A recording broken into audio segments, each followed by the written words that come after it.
It's not about me. It's not about you. It's not even about us. It's about legacy. It's about what we choose to leave behind for future generations. And that's why, for the next year, and for the first time since 1974, the best and brightest men and women of nations and corporations the world over will pool their resources, share their collective vision to leave behind a brighter future. It's not about us. Therefore, what I'm saying, if I'm saying anything, is welcome back. The work of a single organization, the Syndicate. A rogue nation, trained to do what we do, imbued with a new sense of purpose. The Syndicate, you say? Yes, sir. That's what he calls it.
For 20 years now, Aretha's been the queen of soul, and she is showing no signs of slowing down. It's a rare privilege to welcome her to the studio. How you doing? Fine, Good morning. thank you. Good morning. We were talking about this during the commercial. Yeah, this isn't your favorite thing to do, is it? In bed, yes. I can roll over at will and go back to sleep. You watch every morning. I mean, you know, it's funny. I mean, people show up all the time. They say, I watch every morning. Do you? Not every, but many mornings. Yeah? What don't you like about it? What do you like? I like everything about it. Really? It's easy. You get top news. You look great. I like everything about it. I thought your wake-up call came when the soap operas came. That's later in the day. Wake up. Later in the day. That's standing up wake up. That's when I get my second win. Let's talk music a little bit. Everybody, I mean, you say the name Aretha Franklin, people treat you with such reverence, and deservedly so, because your talent is immense. But does it seem like to you that you've been in the business a long, long time then? I mean, I'm just a baby in the Well, business. I know that, but I mean, the way people speak of you, it's almost like you're a near antique. I mean, you're put up here on a pedestal. No, darling, I'm just a baby. Yeah. Yeah. You've been doing it all your life, yeah? Since you were 12? I started very young. That's what I was going to say. In your dad's church? 12, 13. Doing gospel? Yes. Is it still your favorite music? Yes, it's an innate part of me, an integral part of me. Do you still sing every Sunday? Not every, but when I get the opportunity. When you to, go, you still sing at your dad's church? Yes. Yeah. Do they pack in just to see you, or do they pack in to give praise to the Lord? No, to give praise to the Lord. And if I happen to be there, that's good too. Aretha, is it still fun? I mean, you know, people who start doing something when they're very young, a lot of them reach a point in their life where they say they're burnt out, or it's less attractive than it used to be, or it's more of a business than it ever was. What about from your perspective? No, it's a love for me. It was my first love, and it's a constant. It's always there. Does it change? No. It is fun, but more than fun, it's a love for me. And yet you don't keep the schedule you used to, do you? Not quite as hectic, no. Why? Just don't. It gets better. You can pick and choose a little more.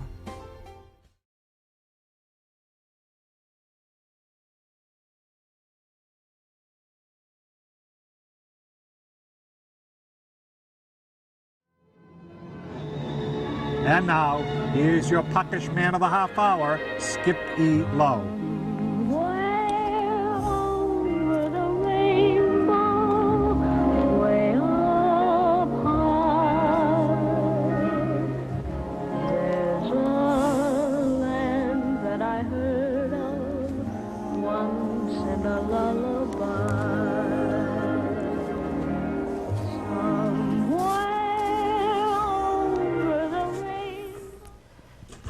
You know, living in Hollywood is like, you know, I've been here since I was a kid.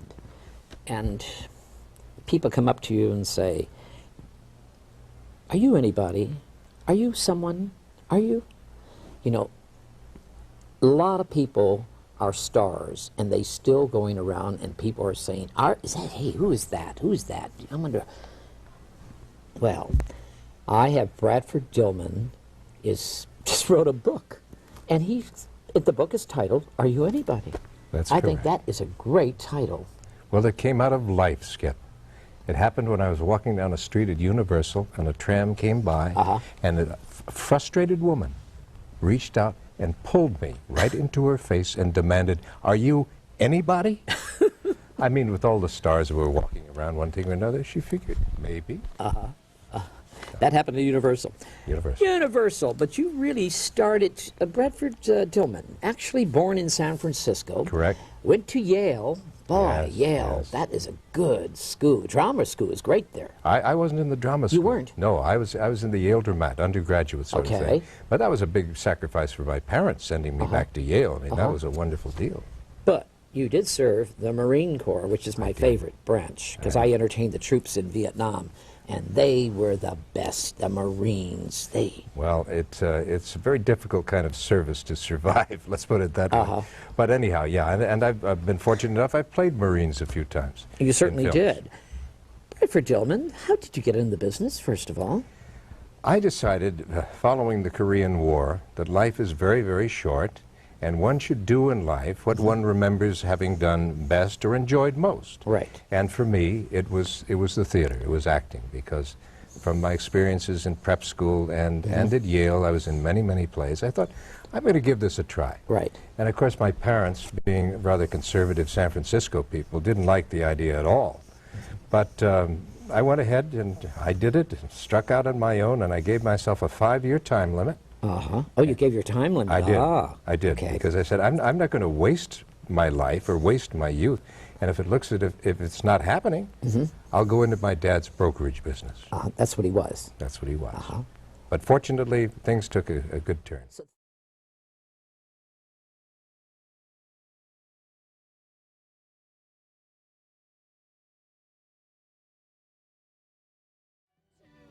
Someone you can rely on.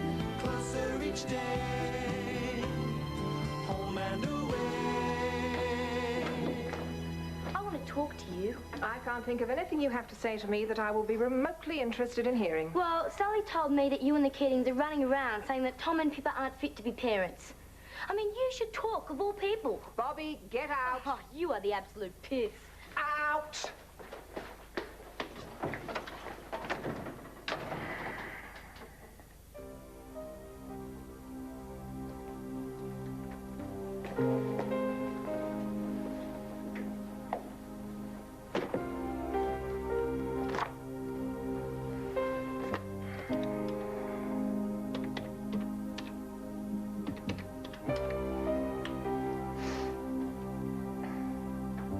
Mr. Keating, Morag Bellingham. You know, I've been thinking about your idea, and I've changed my mind. I think there's a way we can use it after all.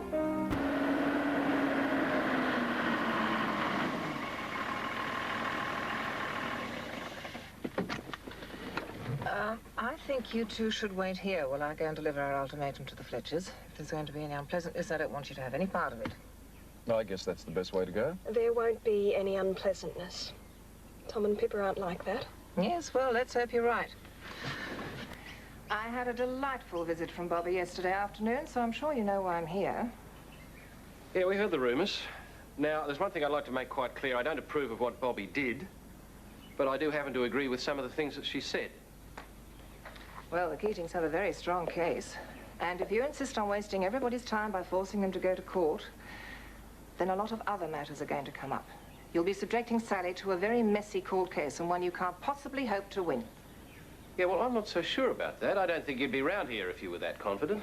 I'm simply trying to save everybody a lot of time and effort. You know, the fact that Sally was forced to stay here for all that time with a murderer in the house. And then, of course, there's Stephen's criminal record. You know Stephen didn't steal that car. And with all the publicity it's going to cause, I'm sure the welfare department will have no choice but to reconsider Stephen's placement with you. What, are you trying to blackmail us? I'm simply trying to do the best for my clients. Now, Sally's visit to the Keatings yesterday obviously proves what her sentiments in the matter are. Now, you say you love her. Maybe the question you should be asking yourselves is, do you love her enough to let her go? Well, Cornelia Frances has made a career out of being Australia's feistiest small screen star, and she's had the pleasure of delivering one of TV's most satisfying and most repeated lines. Suzanne, with 5 votes, you are the weakest link. Goodbye.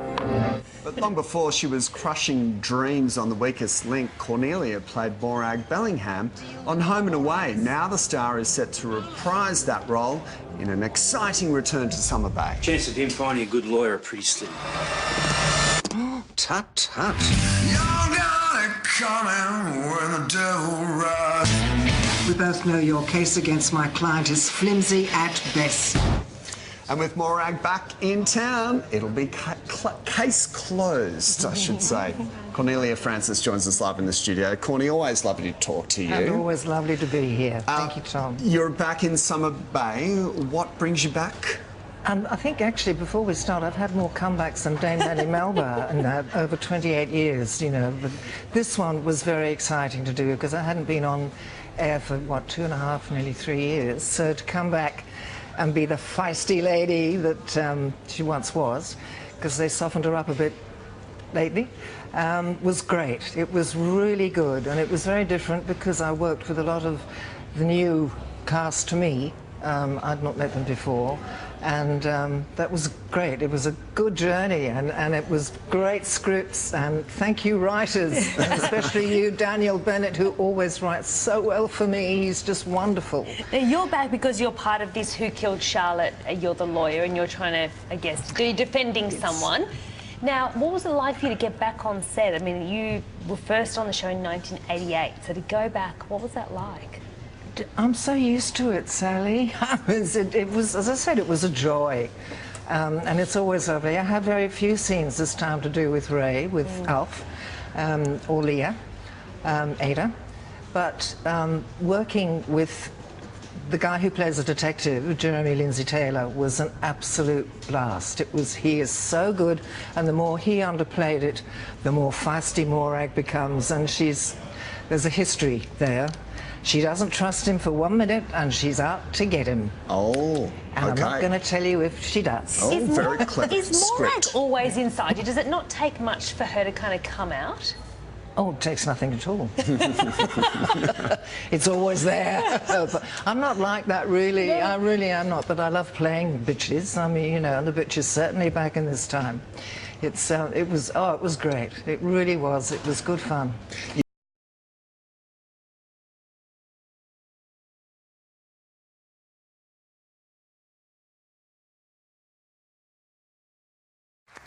They were America's royal family, but for decades it seemed the Kennedys were cursed. It started with the assassination of President JFK, who was assassinated in Dallas, then Bobby Kennedy, who was murdered. Growing up in the Kennedy clan led Christopher Kennedy Lawford to battle his own demons. He self-medicated with alcohol and drugs. However, he is now clean and sober and spends his life helping others to overcome their personal demons. Please welcome Christopher to Studio 10.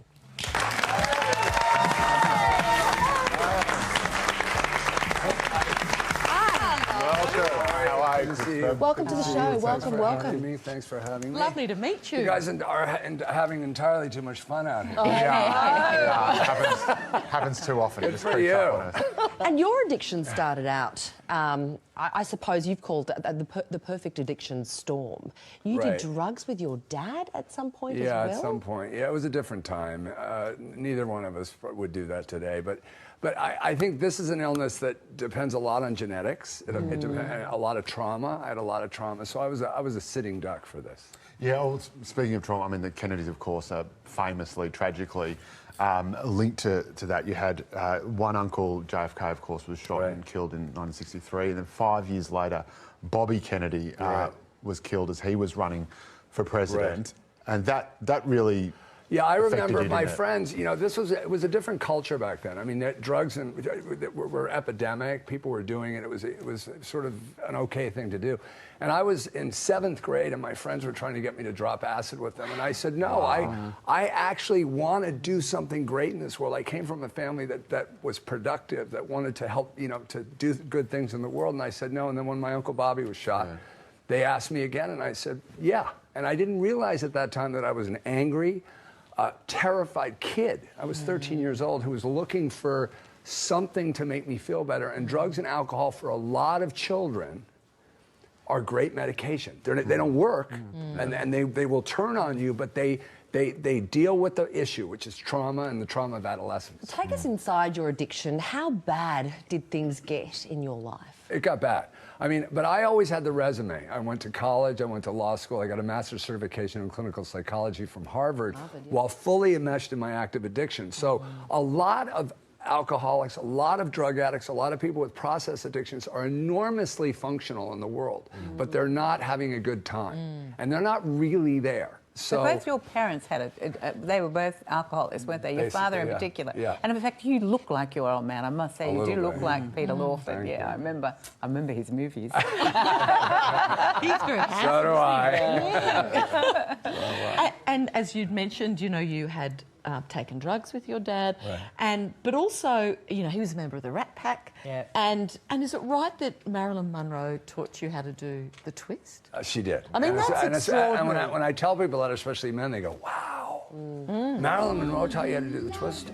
What was that like? I have to remind them that I was 6 at the time. But wow.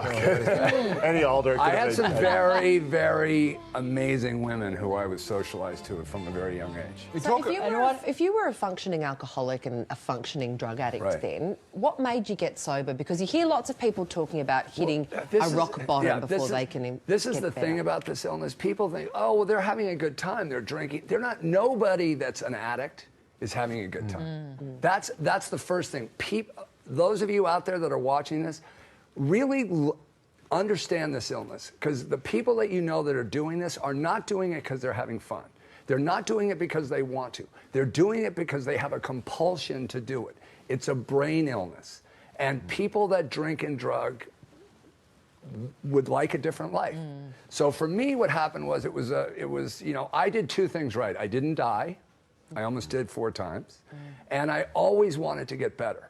So if you're going to knock on a door 500 times before that door opens, are you going to stop at 499? No. So I kept knocking. So you're here for some work with Rehabilitation Centre in Sydney, the South Pacific. Private. They do amazing work. They do amazing work with trauma, with family, with addictions. They do great work. Because, as you say, with family, it's not just the individual. Addiction has an enormous impact on people around the addict. It can be very hard to care for, to love someone who is some type of addict. How can you best support someone? Because often you just want to walk away and say it's all too hard. I'm glad you mentioned that, because I wrote a book called When Your Partner Has an Addiction, which is coming out this fall. And it's about that. It's about really being able, we know from the research today that family members and partners can have a dramatic impact on whether somebody gets well. And you have to assume that everybody wants to get well, because they do, no matter how badly they behave. And we're not saying you stay with somebody that behaves badly, put your life is a threat to your life or a threat to your security, but you can make a huge difference in somebody's life if you partner with them and you do it compassionally. How do you do that, though, when you just want to go, you know what, you are more than a pain in the ass? It's very difficult. I listen, this is the way this disease presents is the most difficult for others to accept. And it's really difficult. They talk a lot about the addictive gene, and I'm damn sure I've got it. But of course, JFK was addicted to painkillers because of back problems. Do you think as a Kennedy, you're more predisposed to It definitely addiction? runs in families, and it runs in my family to a large degree. It doesn't mean that if you have and this is the interesting thing, if you look at families, people go, well, we didn't have any alcoholics or drug addicts, but maybe you had somebody that weighed 300 pounds, that used food, or that was a sex and love addiction. Sugar, didn't you? That was my first drug, was sugar. Well, what was it, you know, you spent a long period of your life addicted, and now you're sober. What is the most dramatic change that you know in yourself from going through the rehabilitation? The thing that we know little about today is recovery. I've been in recovery for 30 years. I talk a lot today. I talk a lot today about what recovery is and what it should be. We're just beginning to investigate this. And the truth is, those of us who have been through this, we've had our worst day. We've gone to the gates of hell. We come out and we're able to get our lives back, and we're able to find our own authentic self. The greatest gift I've gotten in my recovery is not realizing I was a Kennedy or realizing all of that. It's realizing who I am. I wanted to be Tom Cruise when I got here. I don't want to be Tom Cruise anymore. I'm happy being me. Our country is in the grip of an ICE epidemic at the moment. It is destroying families, destroying ordinary people. It is just off the charts horrible. In the United States, just recently, we saw a mother and her partner who were drugged out on heroin. Their photo was taken. Did you see that photo? No. That was taken. It was taken in a car of them basically passed out on heroin, and it was basically put out as a public service, saying, you know, this is what drugs can do. But they had a little child in the front seat. They did. Right. How do you then stop an epidemic? How do you keep? It starts with education. It starts with by everybody getting concerned. For the first time in America now, we have, in the presidential election, we have this as an issue. People are talking about it. Both candidates, well, Donald Trump isn't talking about much, except building walls and such. But truthfully, it is an issue in the campaign. It's a policy issue. President Obama has done a lot with his bully pulpit in terms of making this an issue. It's about education. I've seen. My family wanted to help me desperately, but they had no information about this thing. One of my kids is sober. She got sober when she was 19 years old. She just celebrated 7 years of recovery. She was able to do that because she had parents who were in recovery and understood about this illness. That's where it changes. It changes around the dinner table. Good on you. And if you or someone you love is experiencing difficulties with mental health concerns, depression or addiction, you can call South Pacific Private on 029466 6461 or go online to the website, which is on your screen. Now, we would love to talk to you all morning, but we've run out of time. I'll come back. Thank you. Oh, please do. Hello, Lawford, everyone.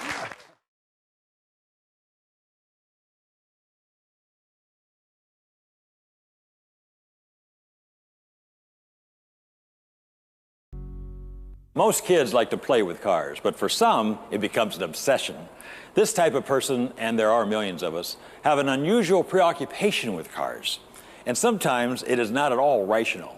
Indeed, we are talking about people of all ages and all walks of life who are certifiably car crazy. Hi, I'm Barry McGuire, and I've spent my entire life working and associated with people who are crazy about their cars. This show is intended to gain insight into these people and understand why they are so car crazy. It's been called a contagious disease, and we hope this show will help you catch the bug, if you haven't already.